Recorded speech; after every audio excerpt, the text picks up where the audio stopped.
O aumento de casos de gripe aviária nos Estados Unidos tem preocupado o setor e causado uma escassez de ovos no país. Por lá, os preços da proteína registraram alta de mais de 15% em janeiro, o maior aumento em 10 anos. De acordo com a análise do Departamento de Agricultura dos Estados Unidos, o preço de uma dúzia atingiu média nacional de US$ 7,34 na primeira semana de fevereiro, o que equivale a aproximadamente R$ 40.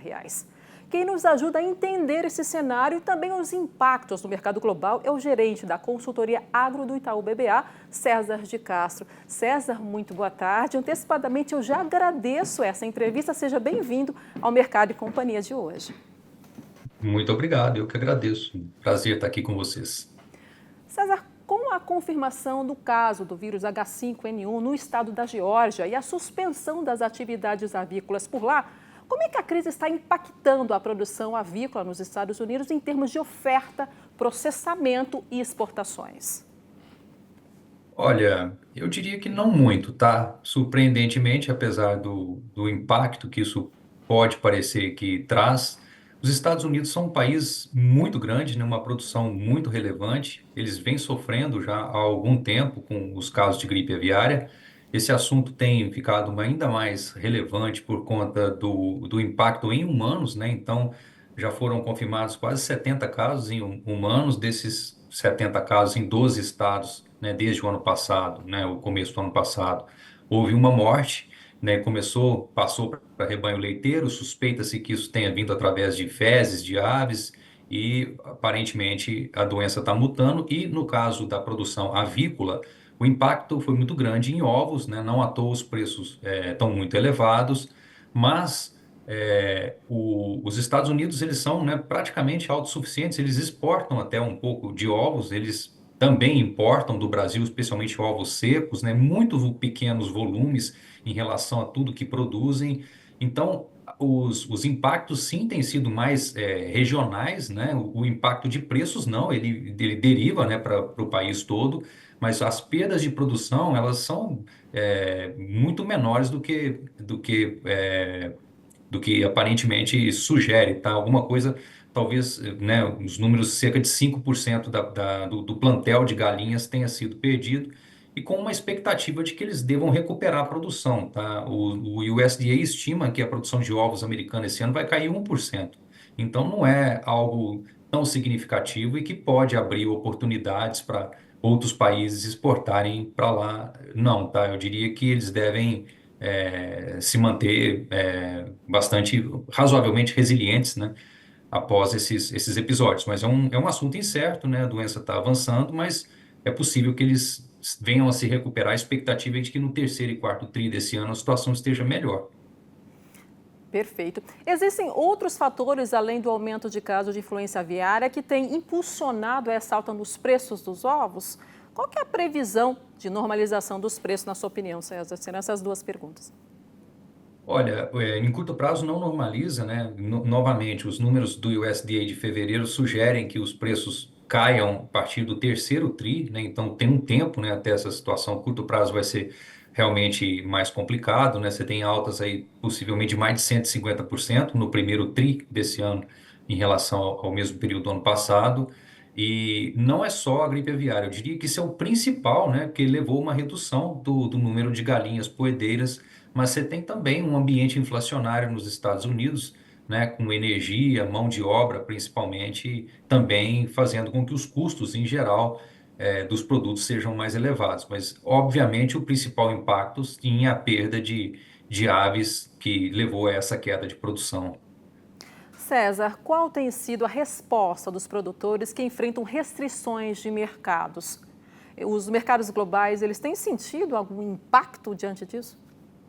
Não, não tem sentido. Os Estados Unidos, eles têm, né, a sua produção muito voltada para o consumo doméstico, o mundo não está desabastecido de ovos.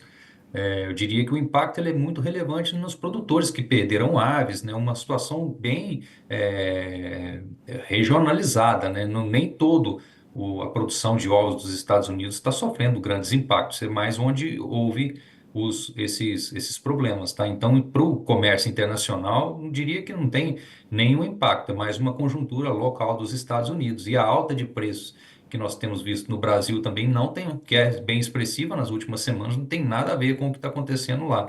Tem muito mais a ver com a sazonalidade aqui, um momento de alto consumo, né? E os preços estavam razoavelmente baixos no começo do ano, eles reagiram acompanhando as demais proteínas que estão valorizadas, né? O caso do frango, o suíno e também a carne bovina. Perfeito, César. Eu vou fazer mais uma pergunta para ti. Por favor, César, você acha que, né, na sua opinião, olhando o cenário para os próximos meses, os Estados Unidos eles devem diversificar suas fontes de fornecimento de ovos e carnes de frango, tendo em vista a produção do Brasil?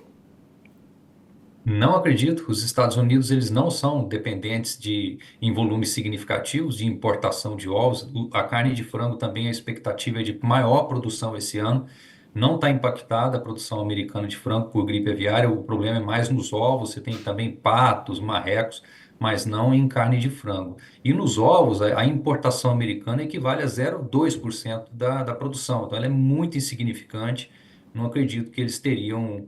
O que pode acontecer eventualmente se essa história se agravar muito mais e eles não forem capazes de se recuperar mais para o final do ano, eles possam importar um pouco mais. A importação de ovos, né, secos, né, do Brasil, né, ovos para consumo mais secos, né, em pó, ela cresceu bastante em janeiro, talvez já seja um reflexo disso, mas são volumes muito insignificantes perto do total da produção e do consumo americano, tá? Então, eu não acredito que eles devam ter grande influência no mercado internacional, gerando oportunidades de importação de outras regiões por conta de um impacto grande na produção local.